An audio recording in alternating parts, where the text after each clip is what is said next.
You nervous? Oh my god.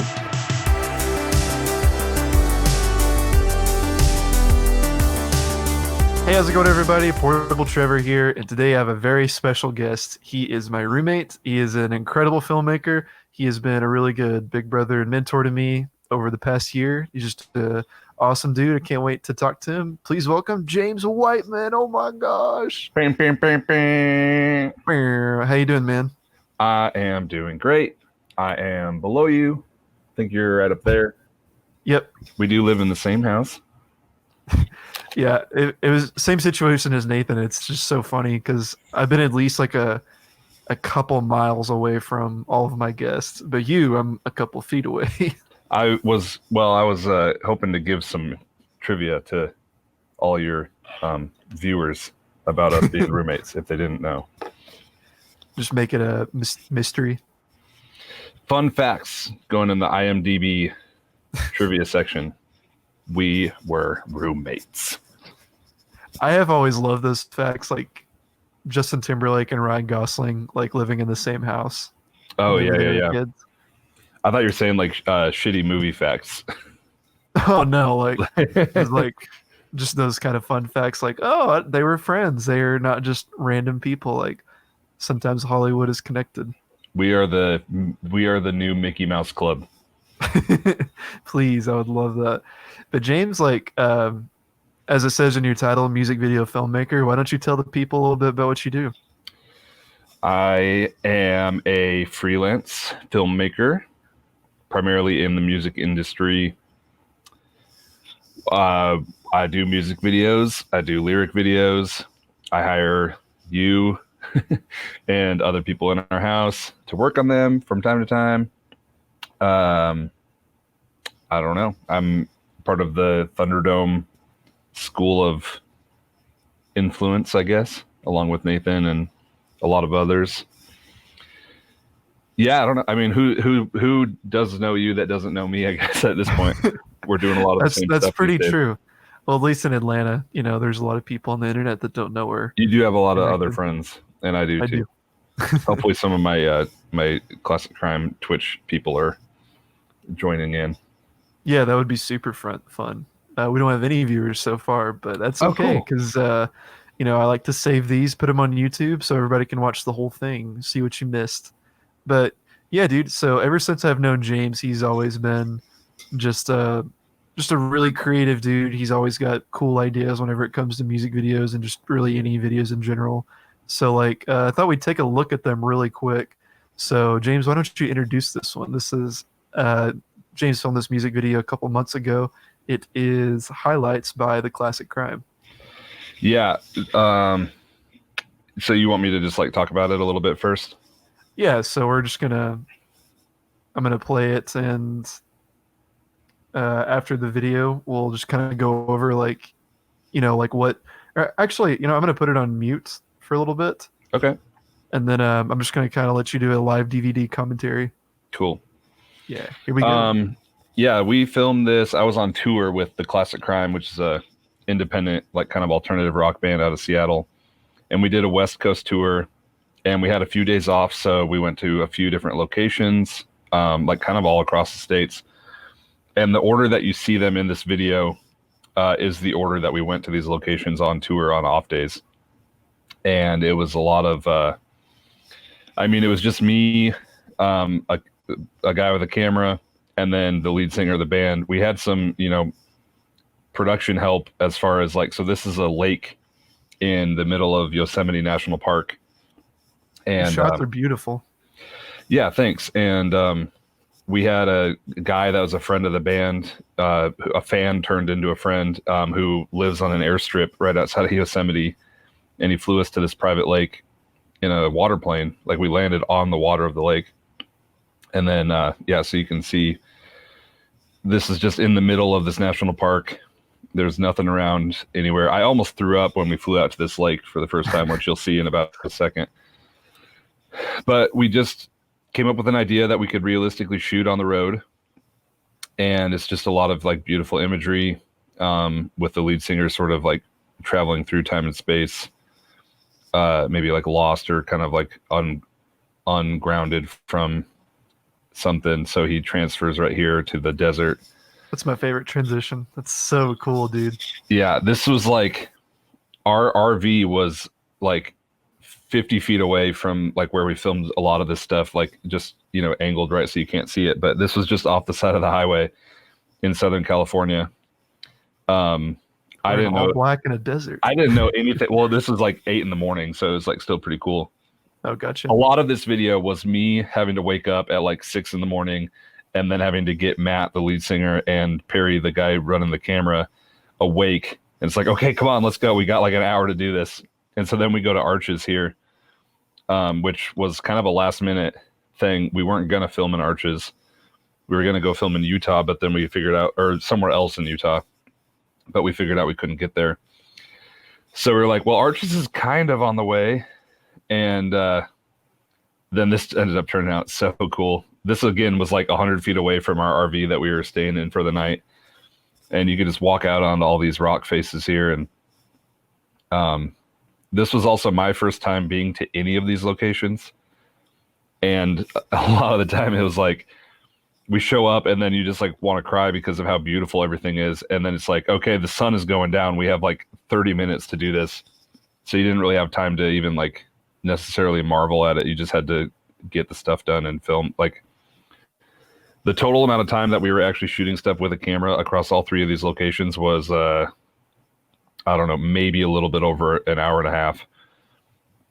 Yeah, I remember when James showed me this because he always works in our kitchen table in our house, and he was going to show me. He was like, "Hey, come check this out."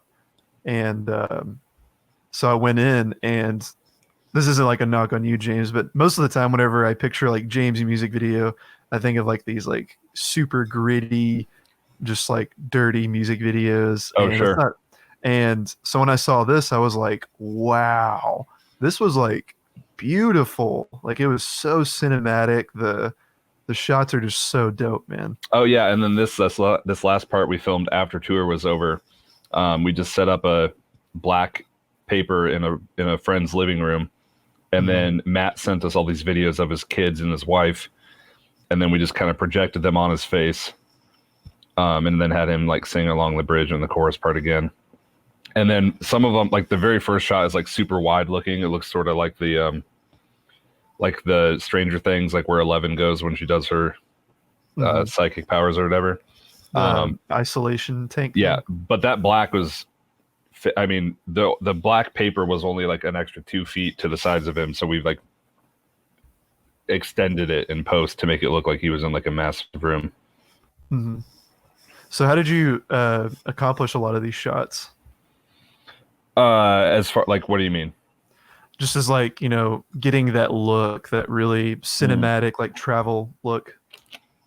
Honestly, it was so one of the things we did was we shot a lot of it on a wide angle lens at like 12 millimeters or something like that, which usually for a lot of people, including myself, that's usually counterintuitive. When I think of cinematic stuff, I usually think of like when someone's like, I want it to be cinematic, then I usually will put on like an 85 millimeter or something like that, because it makes the background like creamy and your depth of field is a lot more intense. But I had just finished watching like a video essay on Terrence Malick's visual style, and I was like blown away. I was like, because I always knew like the Malick look, but I could never exactly figure out what it was that I liked about it so much. And then I figured out, like, so 2 weeks before I left for tour, I took a trip to Savannah, Georgia, to do some video for another band out there. And when I was there, my girlfriend was with me at the time, and I was just kind of experimenting with a wide angle lens on the beach and stuff. And then I like looked back on it, I was like, I really like this a lot, and it feels very Malick, sort of like abstract. There's something about the look that's hard to explain. But then I was like, oh, I could try this for this music video idea. So all the performance stuff and a lot of the stuff of him just in the middle of these spaces is very, very wide angle. And we shot directly at the sun, and then we had him sort of like silhouette the sun behind his body. And then I just used an ND filter, which is essentially just like sunglasses for your camera, to make sure that everything was exposed properly. Mm-hmm. But other than that, it was just a camera in our hands, and then we're just like, okay, do this, go run through the forest. There's some That's drone awesome. stuff too, but you know, it's just like, okay, let's get like 3 drone shots real fast. So everything And was super, super DIY. yeah, and I love the drone shots because they sometimes I'm taken back whenever a drone shot is just inserted in somewhere, but for that one, it just fit perfectly, I Oh think. man, it was so hard because we had so many good ones.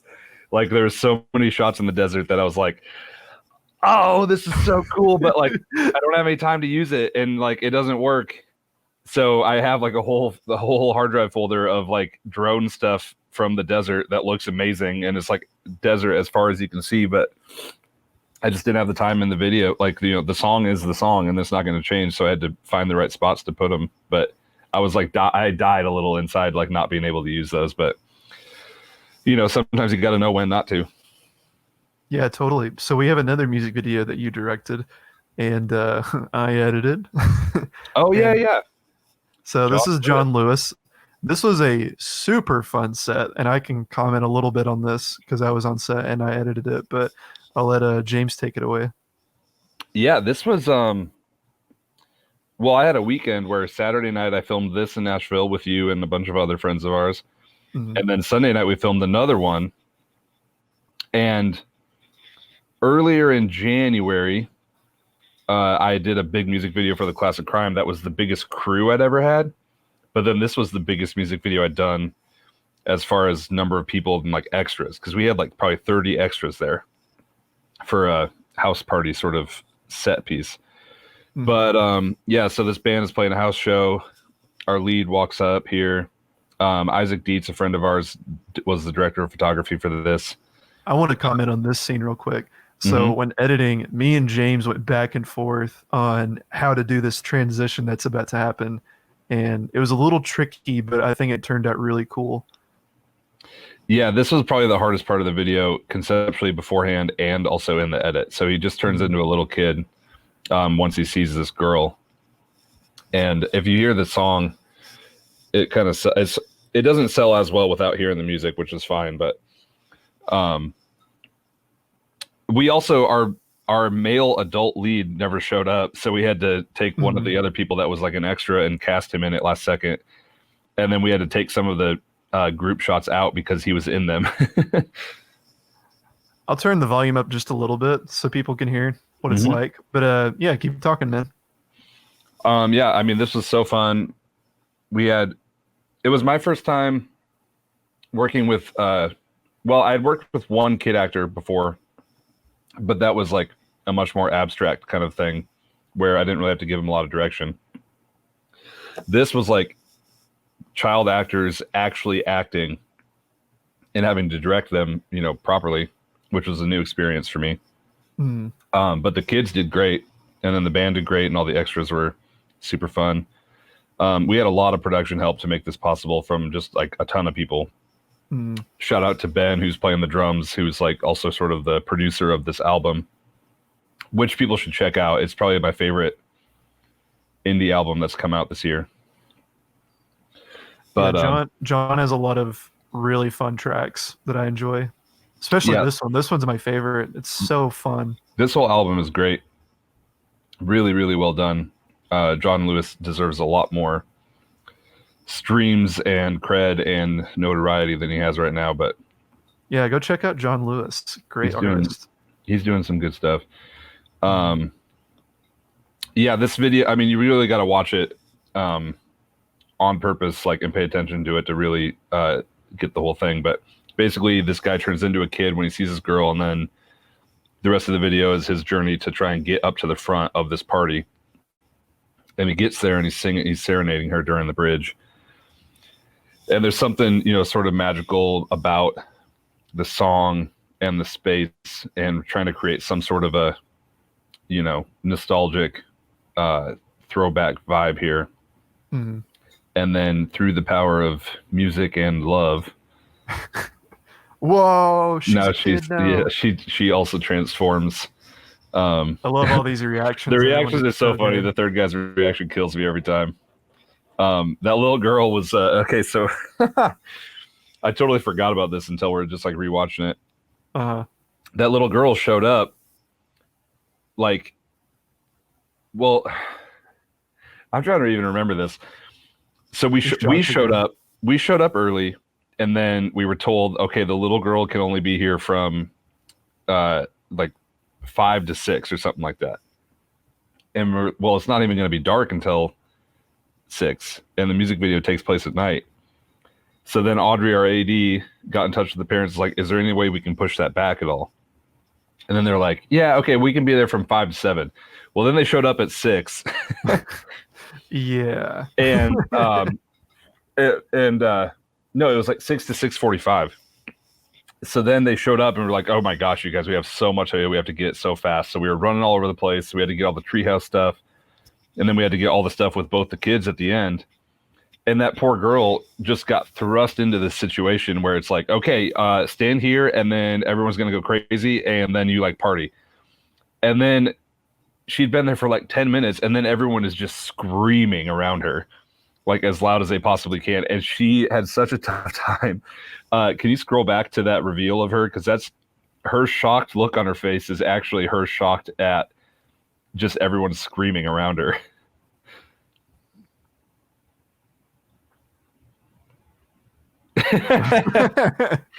Oh yeah, she was like just so like, oh my gosh, this is so much. And then she even had to like, I was like, hey, like you're doing great, like let's try it again. And then she was like kind of like wiping her tears, and I'll be right back.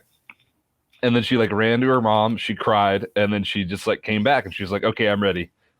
She was just like, I need a moment. That was so cool because like I don't know, whenever I've seen little kids do something like that, there's a 10% chance that they're going to come back. Oh, I thought we were in big trouble. Yeah, me too. Whenever I saw that, because I was doing BTS for you, and let's see, I'm trying to close this out. But yeah, I was doing BTS for you, and I remember looking over, and I was just like, James, what are you gonna do, man? This looks bad.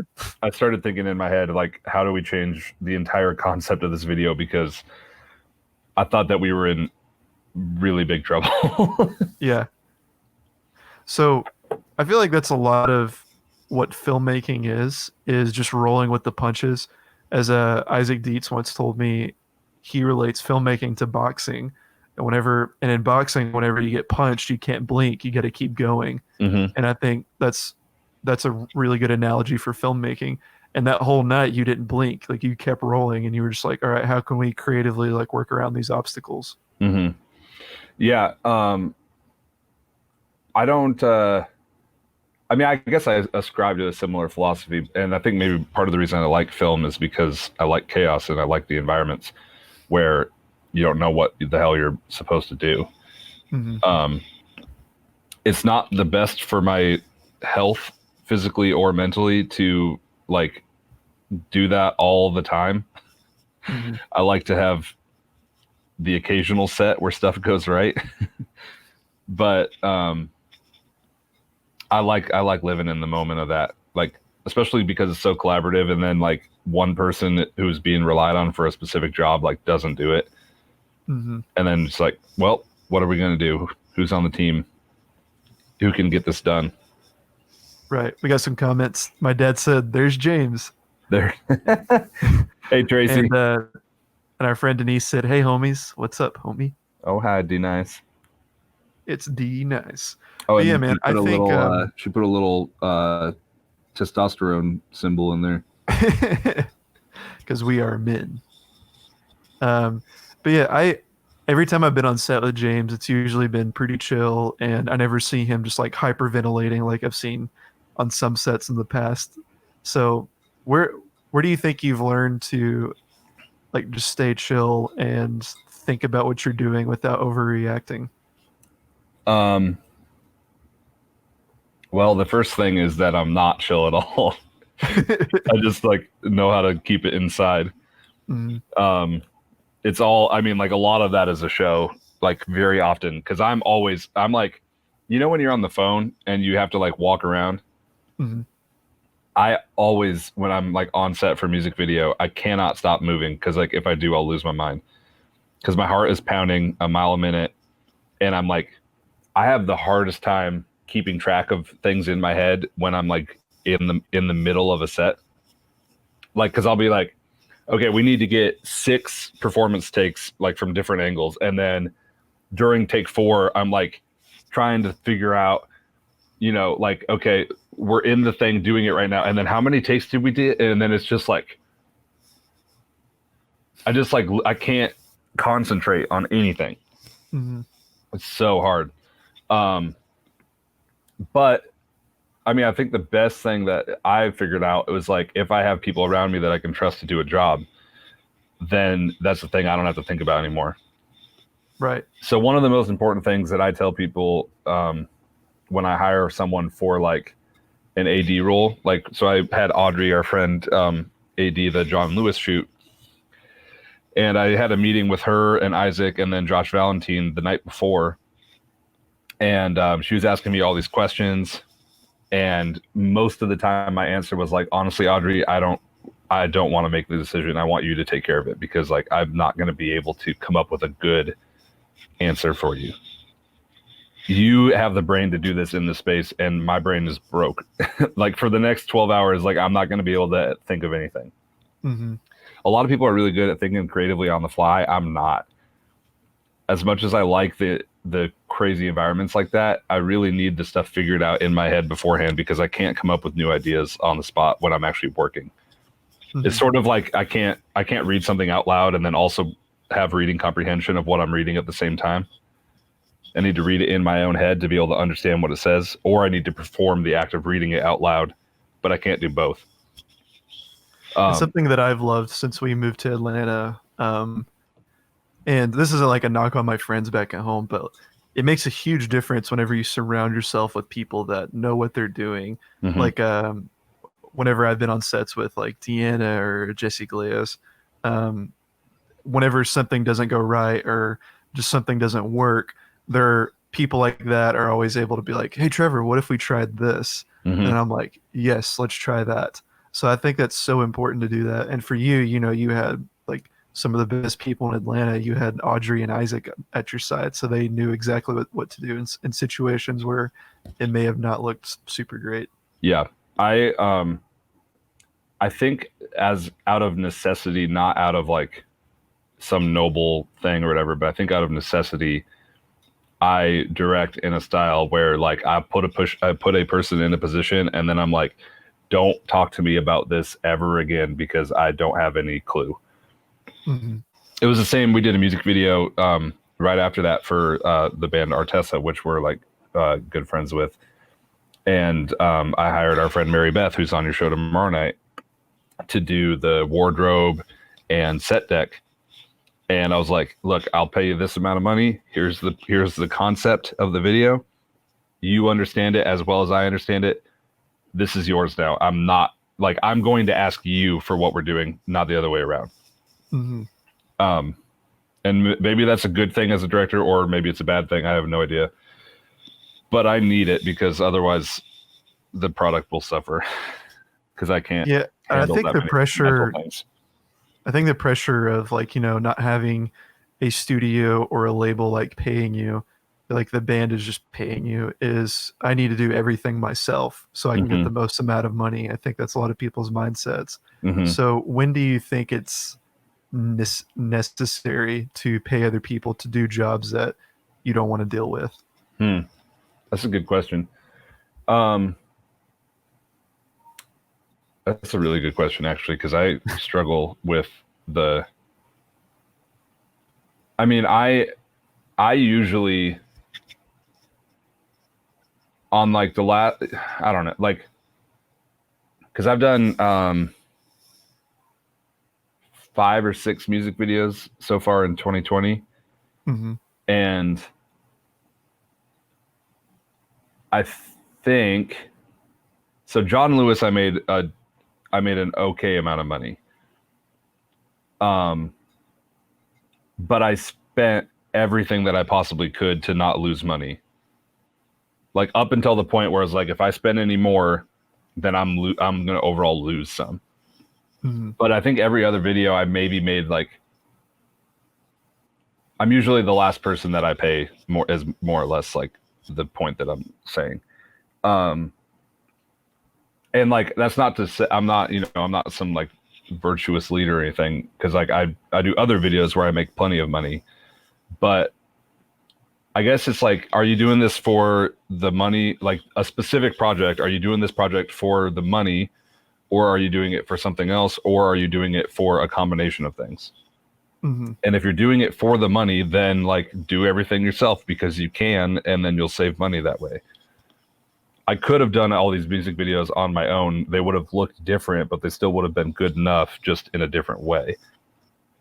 But Yeah, and I think you got to think about the greater good, because for the Artessa video, you had John Selden, who's an excellent DP, mhm, come on set, and I think that made the video like incredible. And you did the same thing for John Lewis. You got Isaac to DP for you, so you could focus on directing. yeah, and those would have still been good if I was running camera. Like the first Artessa video I did, I ran the camera.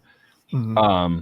But it allowed me to focus on different things. That the goal of me taking those projects on was more to learn something new than it was to get a paycheck. So like the first Artessa video I did, my main goal I was trying to achieve was like make some decent money making a decent music video for a local band that we want a good relationship with. And then like they loved it, and then they're in with Kind Punk. And so then the next project like that I'm doing, I'm like, okay, these guys are going to keep coming to us and like keep wanting to work with us. So I'm not trying to like, I mean, like there's going to be work coming down the line. So this new project, like, oh, I wonder if like what kind of a big idea I could come up with and like, do something I've never done before.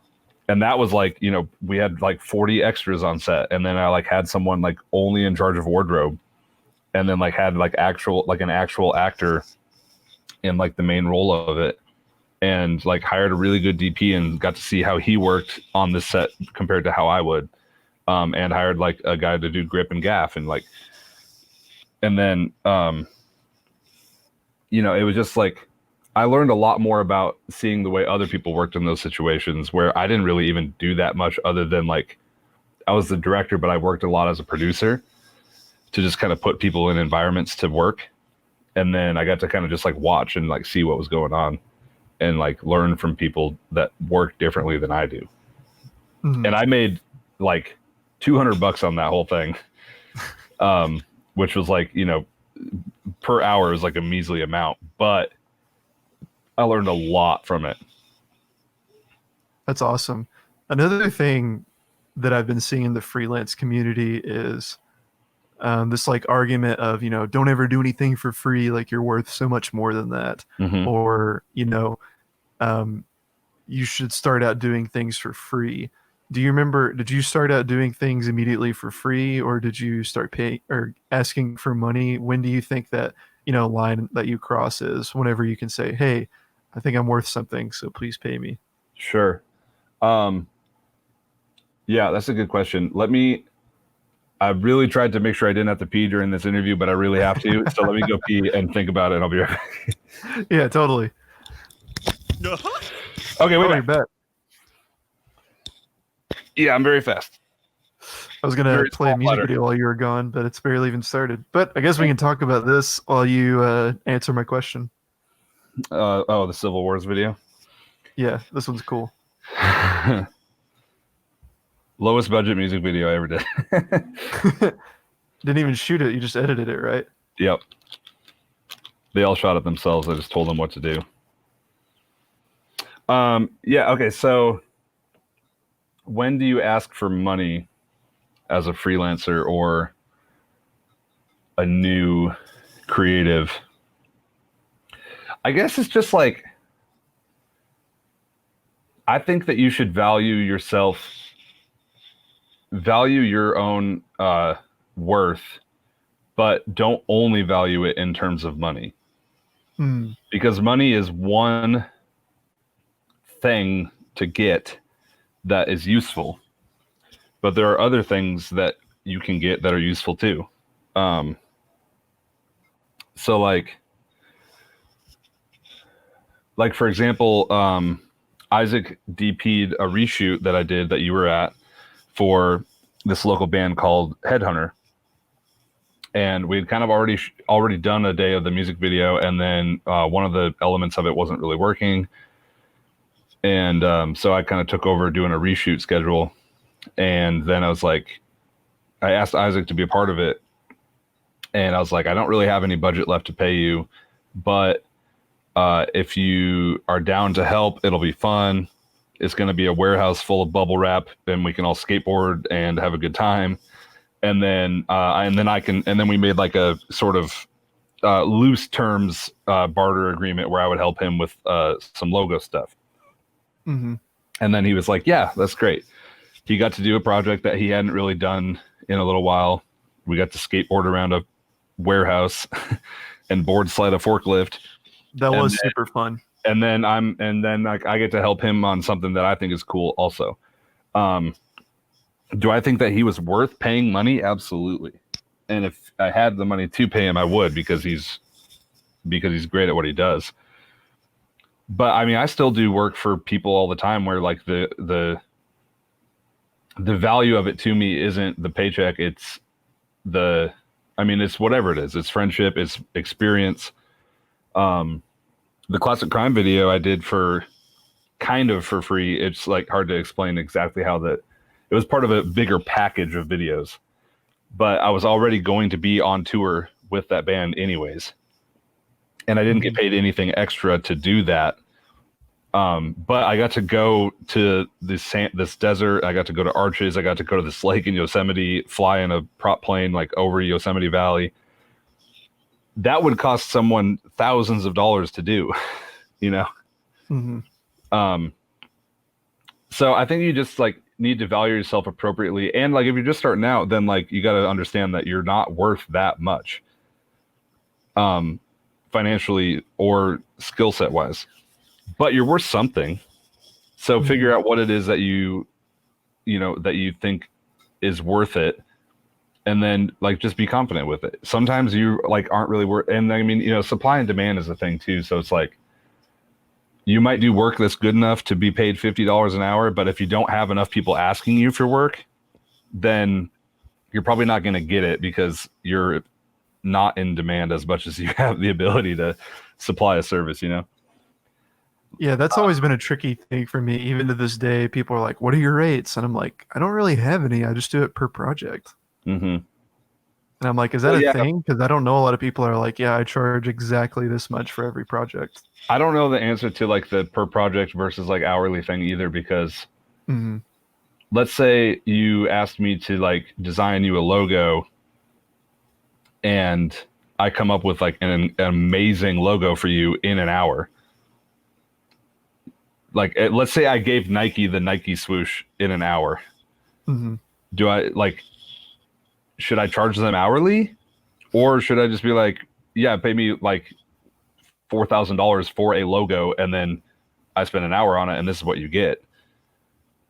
But like, you know what I mean? So like, there's plenty of situations where the fact that you are able to do something amazing fast shouldn't be a reason that you don't get paid as much. But I don't know, like I haven't figured out the exact right, formula for how to do that.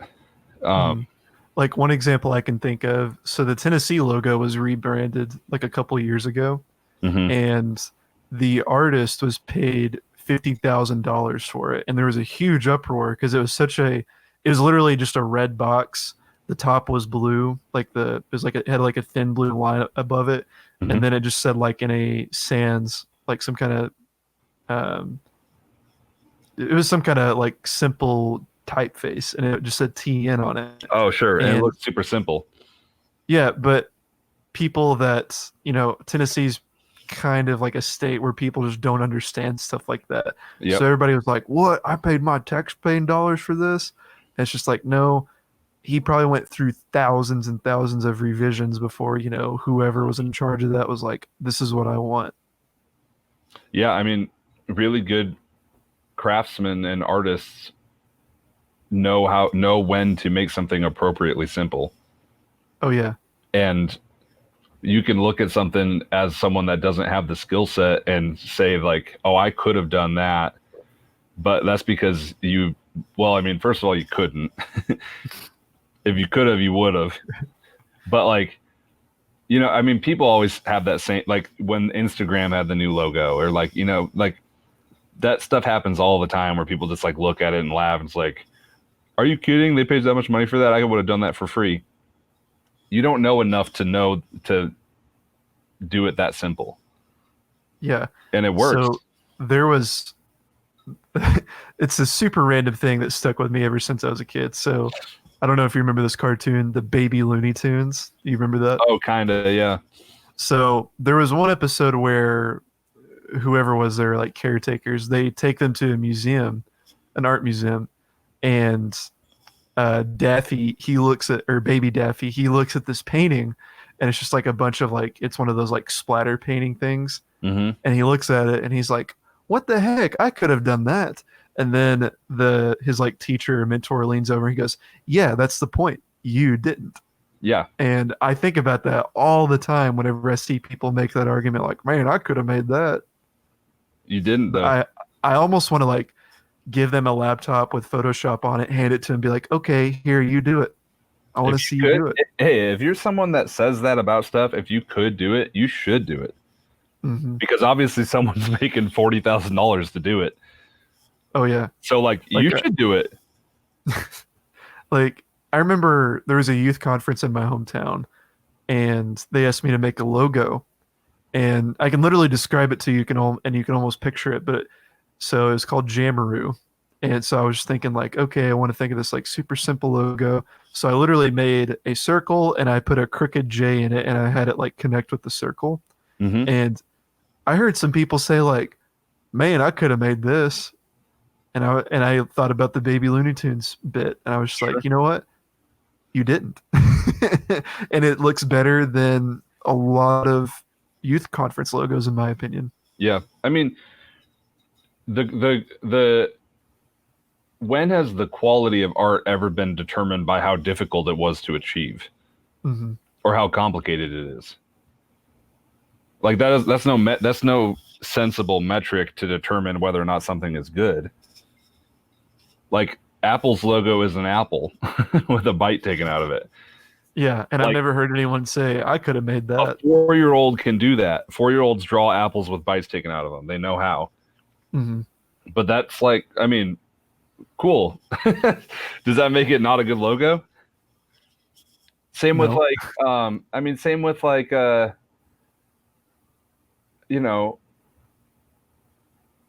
don't like some of the most amazing, like, quote unquote poetry I've ever read wasn't even like meant to necessarily be poetry, but was just someone finding the right phrase in their brain that stirred something about a particular emotion, and it was just like instinctual. Like sometimes when I write stuff, like I write, like poems and like song lyrics and stuff in my phone, and I go back and look sometimes, and like my favorite stuff is always the stuff that came like so effortlessly. I was just in a situation and I just had a thought of words, and then I was just like, oh, that's cool. And then I like forgot all about it. And then like years later, I like look back and I was like, whoa, what was I thinking when I wrote this? Because it like speaks to something so like instinctual and interesting and, like big, but it was just like the simplest stuff. So I think, I mean, good art doesn't have to be complicated or even necessarily difficult to pull off well, to be good art. I mean, it's cool when stuff is really difficult to pull off. Like if if you want to do like a 13-minute like one shot film, if you want to make like 1917, like that is an example of like, okay, this part of the reason this is so amazing is because it was so hard to do. But that's not the only metric of what makes art good. Absolutely. And to probably misquote Walt Disney, it's better to be simple and deep than to be like deep and shallow. And I think that, like, for example, yeah, that's what I meant.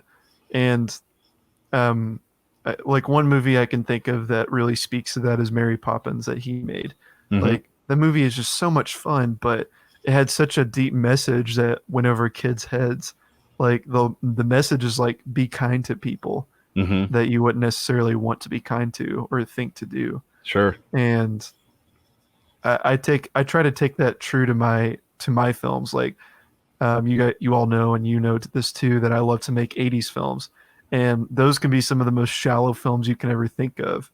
But I like to take those simplicities of fun and childlike wonder and try to put a little bit more depth into them, you Mm-hmm. know? Like I did a film called Two Trampolines that James was in. Thank you, James. And it is not deep whatsoever in the slightest, but I tried to make it so simple that like a child could understand it.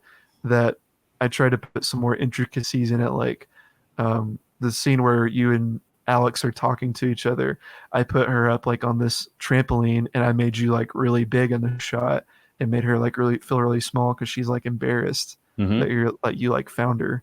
Mm-hmm. So I think if you can do that with your art, I think you're doing something right. Not saying that film was perfect, but simplicity is almost always better, and subtlety goes a long way.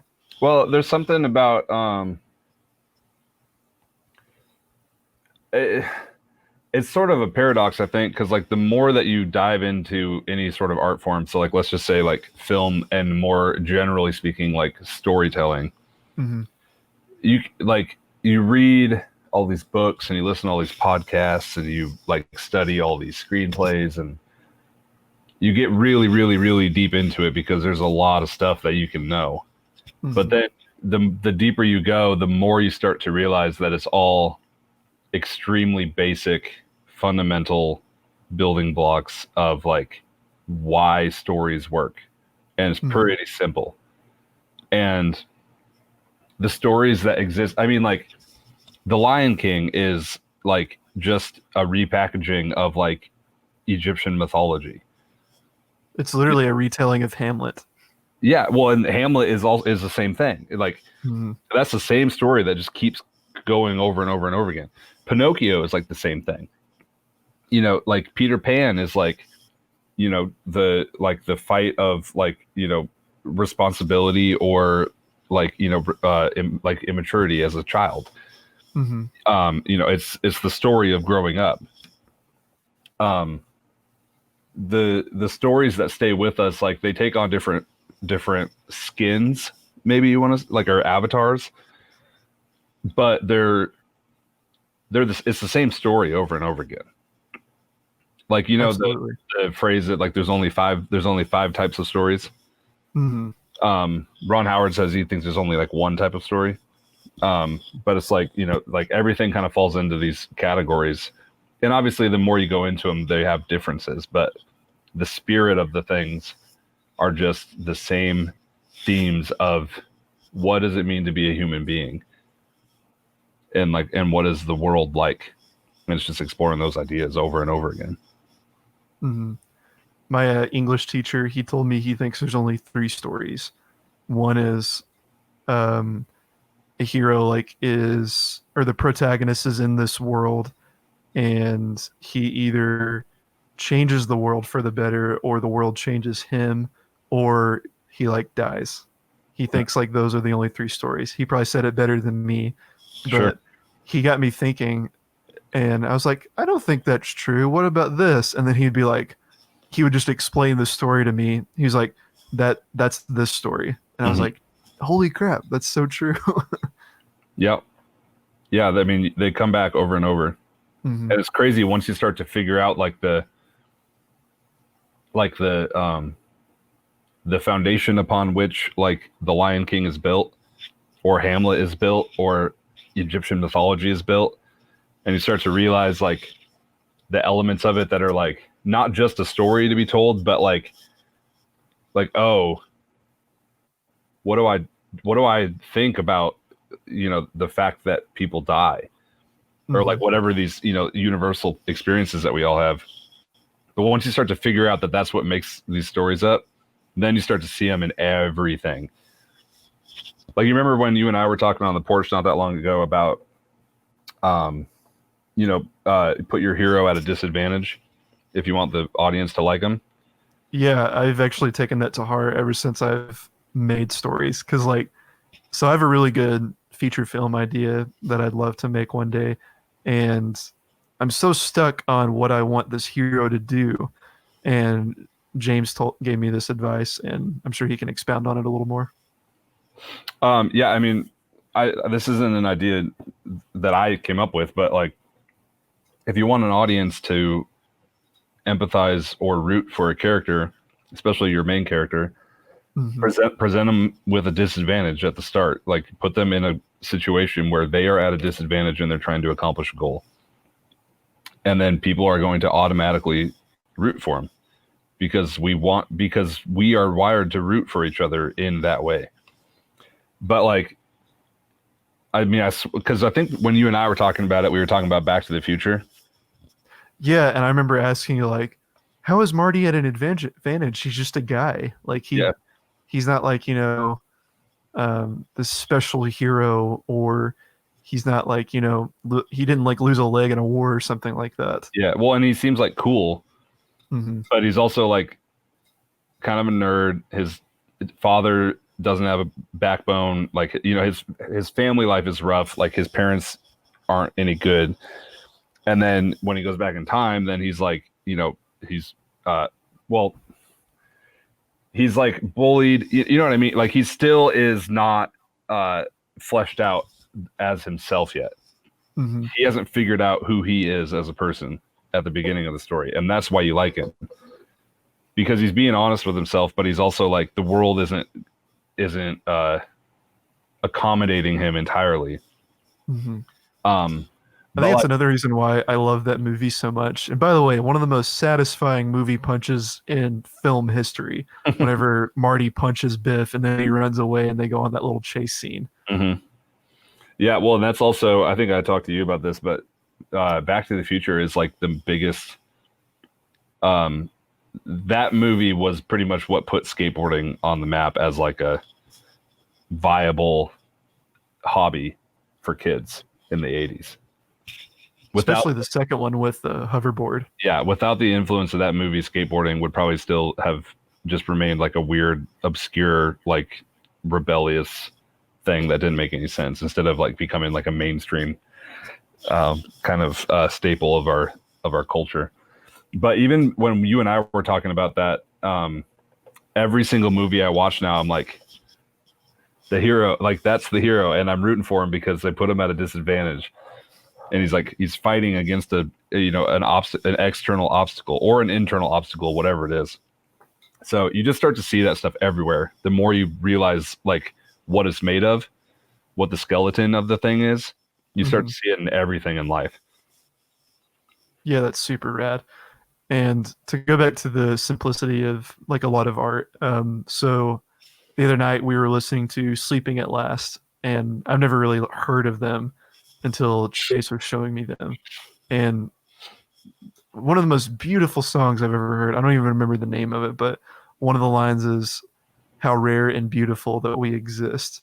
And sure, that's something you could throw in the subreddit, I'm 14 and this is deep. But for me, like the way he was singing it and just the passion behind it and the instrumentals with it, it really made me feel like, wow, I'm actually pretty small and insignificant. Like, how amazing is it that I am alive and I'm like, God put me on this earth. Like, it really made me think in those terms, and in that way I don't think I'm 14 and this is deep. Sure. Well, I mean, if it stirs something in you, then it's successful at its job. And that means that it is deep. But like, the deepest stuff is the most simple thing that cuts through all the noise, but it's just infinitely deep. It just never, ever, ever stops with complexity. Because simple is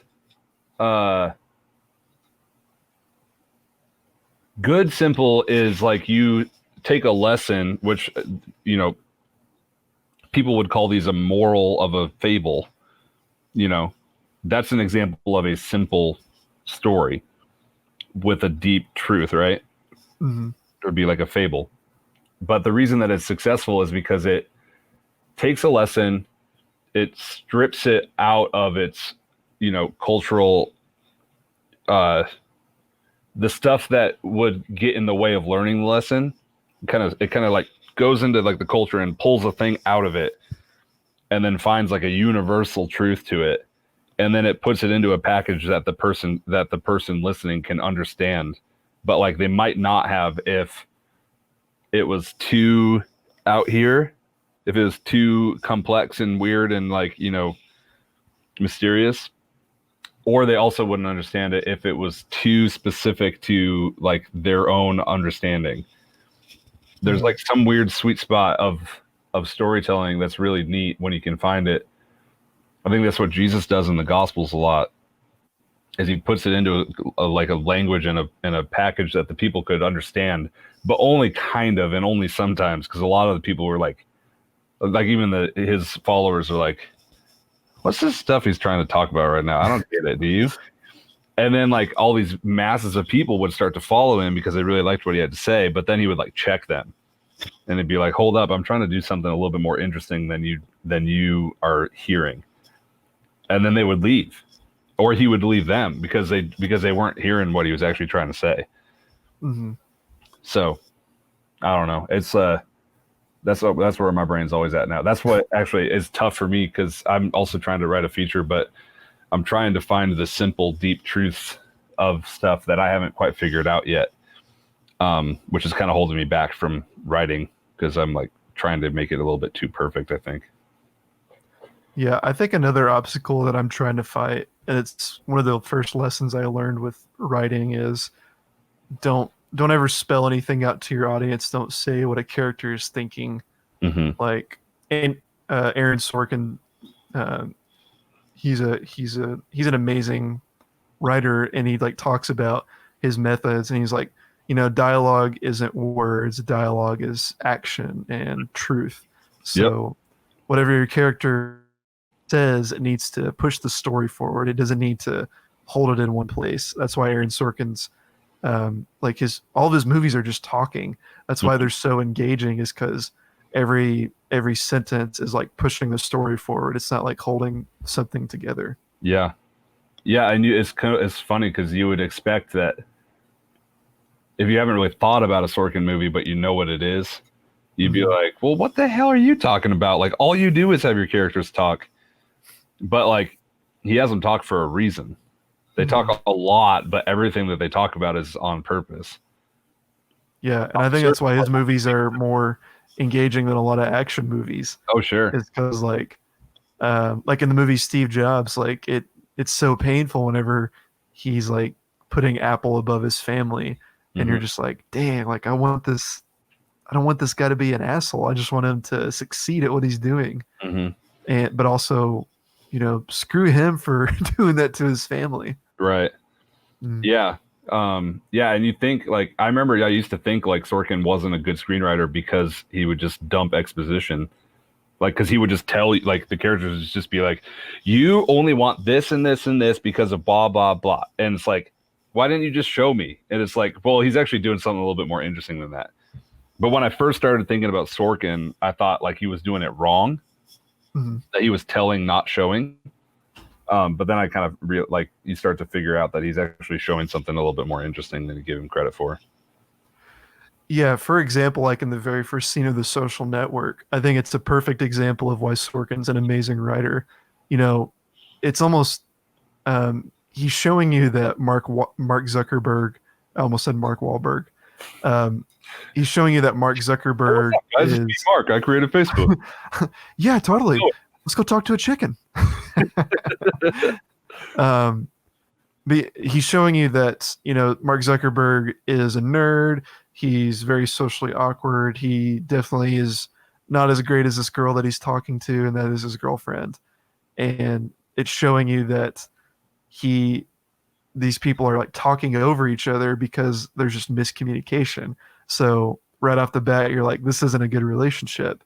And then she says the line, you're gonna think that girls don't like you because you're a nerd, but you're really gonna find out it's because you're an asshole. And it's just like, well, what the heck? Like, they just told me everything about him. Like, and it's just like, exactly. Like Yeah. it's setting up everything else in the movie for you. Mm-hmm. Oh man, that movie's so good. We should watch that sometime this week. I agree. We've watched so many movies during quarantine. There's been a lot of them. Me and Gloria, my girlfriend, watched The Mummy and The Mummy Returns the last 2 nights. How did that go? Taking it way back. Those movies are. I hadn't seen them in a long time. Mm-hmm. They are way more than I could have possibly imagined.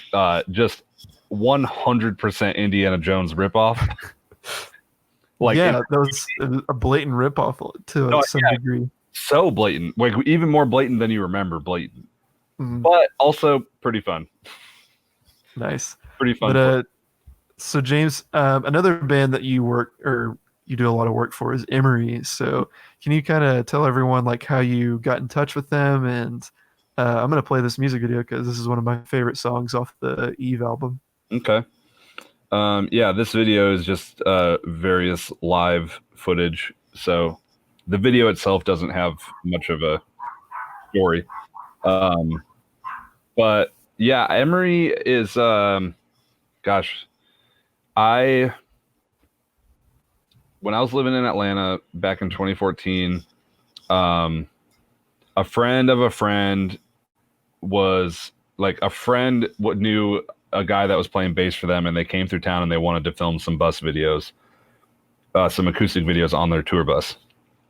And then he was like, "Hey, I know this guy, he could do it." And then they asked him, and he was like, "Yeah, do you want to help us out or whatever?" And I had always liked them, and so I was like, "Hey, could I just get like a pass to film the show?" And so I did that, and then I edited these bus videos, and then so I was in email contact with the band to like send them the stuff, and then a few months later, I heard them on a podcast like talking about how like their music videos were like always really bad. And so then I just like emailed them, was like, "Hey, if you guys are ever doing video stuff, like I'd just love to be able to help out. Like I really like you guys, and think you're cool, and I like what the stuff you do." And then they were like, "Hey, cool. Like, are you free to have a phone call in an hour?" And then basically like called me up and was like, "Hey, we're coming out with a new album and we want to do a bunch of videos. Do you want to do them?" And then I was like, I remember I just got off work at a part-time job at Buffalo Wild Wings when I moved to Chicago, and it was like February. And so I was like outside of Buffalo Wild Wings in the middle of winter in Chicago, like freaking out, excited that they were just like, "Hey, do you want to do all this stuff?"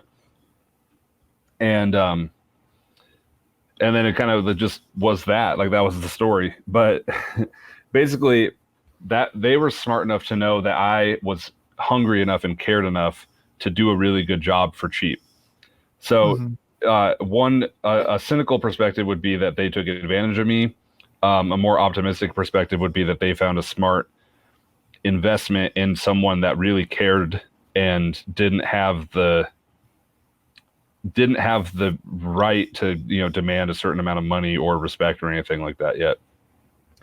And so they just gave me an opportunity, and then I like did well enough with it that they liked the work, and then it had good response and it was effective.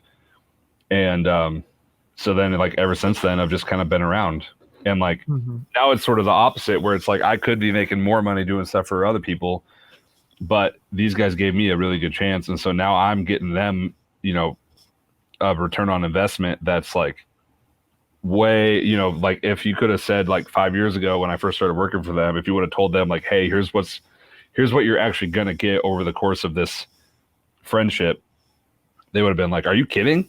Like, "Yes, absolutely, do it, push more money." Like, yes, because now they're the ones that get more out of it, financially speaking, than I do, because like I give them a cheap rate as my friends and as people that gave me an opportunity. That's awesome. And can you talk a little bit about, is this all your footage, by the way? Like 96% of this is my footage. Nice. What's the other 4? Some guy filmed a show in Mexico, and we needed a little bit more stuff, and he just like was kind enough to send it over. How partial are you to, videos like this and videos with a story? Well, this is like, I mean, I'll just be honest.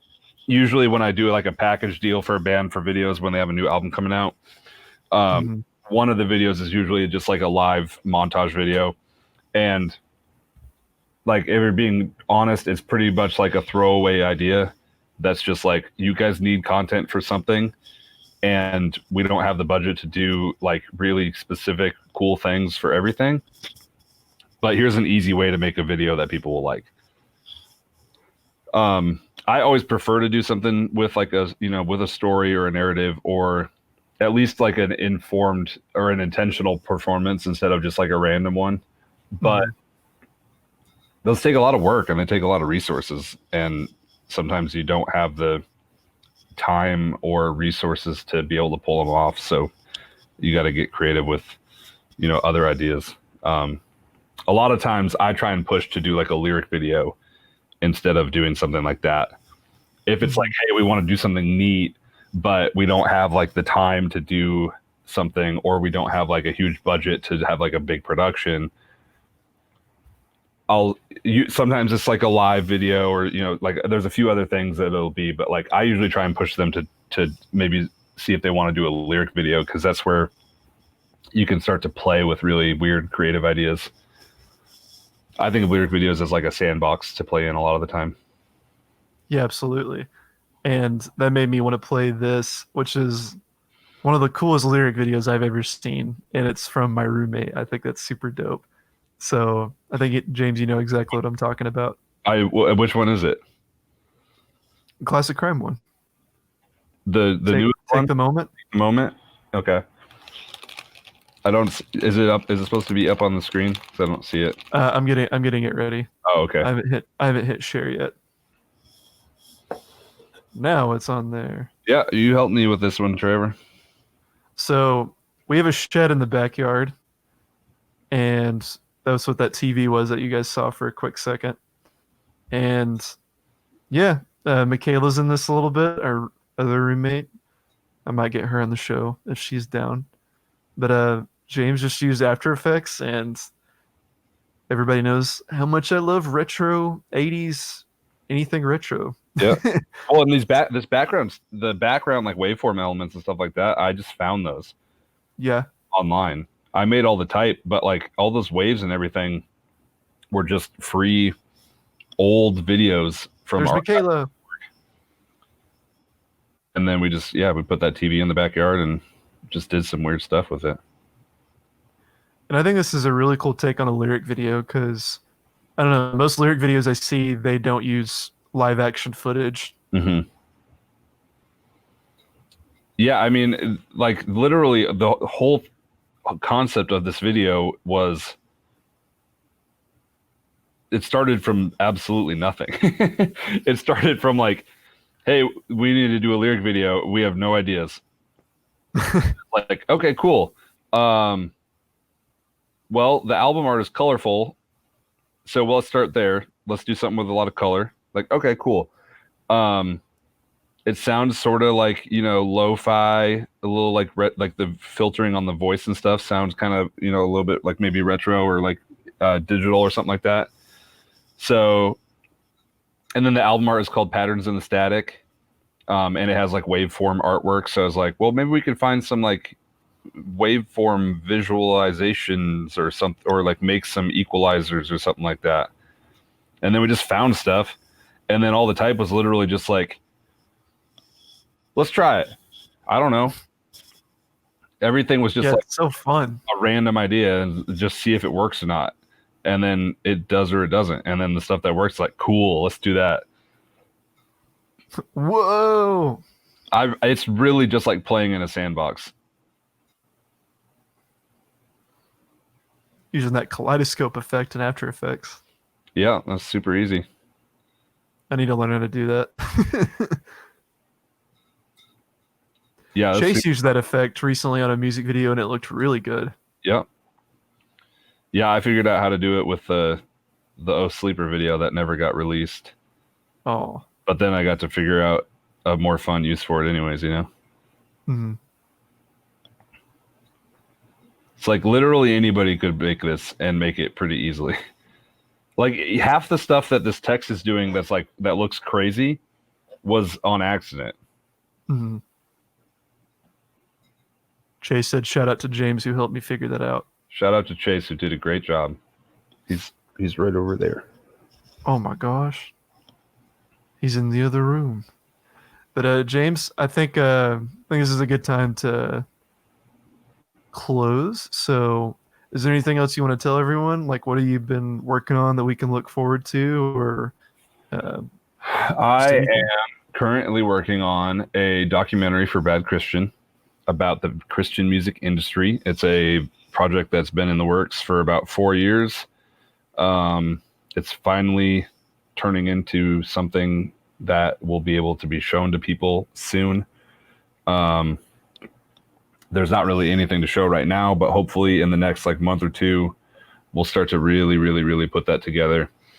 There's going to be more classic crime stuff coming out once, the world kind of turns back to normal a little bit. We'll have at least 2 more classic crime videos that we'll do. And other than that, just whatever we got going on with Kind Punk, whatever we got going on with the Kind Punk house. Mm-hmm. Who knows? Sick. And can you expound on what we're gonna make a Tony Hawk video? Yeah, I just filmed a Tony Hawk Pro Skater sketch. Probably have that finished in the next couple of days. It's gonna be, I think it's pretty funny, so we'll see. But yeah, everybody go follow James, james.final.mp4. Clever username because he's a filmmaker and so he labels his files. Look at him go. What was did you want me to explain something? Oh yeah. Can you explain, I guess, like the philosophy and the story behind your documentary? Yeah, it's so basically it's a documentary about Christian music that is it's along the lines of like a conversation that people in the industry would have over beers.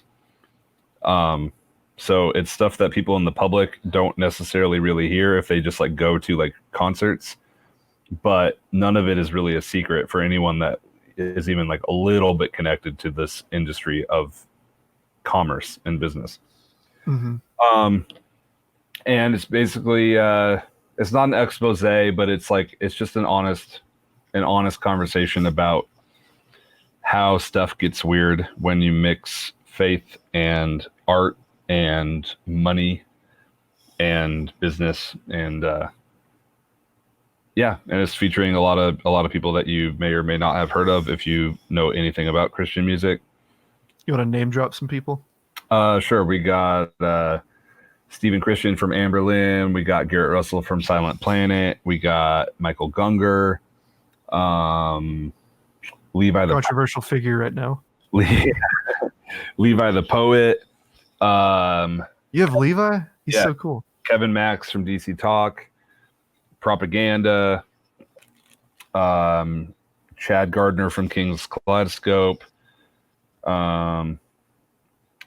Yeah, I mean, there's like probably 15, 20 more people that we've gotten really good interviews with, but those are some of the ones that would be most recognizable by name. Awesome. Well, James, thank you so much for coming on. Definitely would like to have you on again in the future. But yeah, thank you everybody for watching. Thank you everybody in the chat. Jurassic Park. Everybody go see Jurassic Park and Fight Club in theaters today. Coming soon. Totally. All right, everybody. Have a blessed day. See you later. Good night.